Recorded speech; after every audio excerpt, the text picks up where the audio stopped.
ज़बूर 113।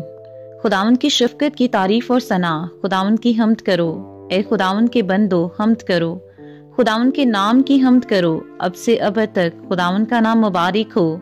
आफताब के तलू से गुरूब तक खुदावंद के नाम की हम्द हो। खुदावंद सब कौमों पर बुलंद व बाला है, उसका जलाल आसमान से बदतर है। खुदावंद हमारे खुदा की मानित कौन है, जो आलम बाला पर तख्त नशीन है, जो फरोतनी से आसमान और ज़मीन पर नजर करता है।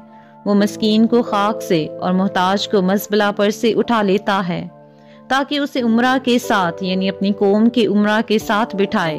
वो बांझ का घर बसाता है और उसे बच्चों वाली बनाकर दिल शाद करता है। खुदावंद की हम्द करो। आमीन।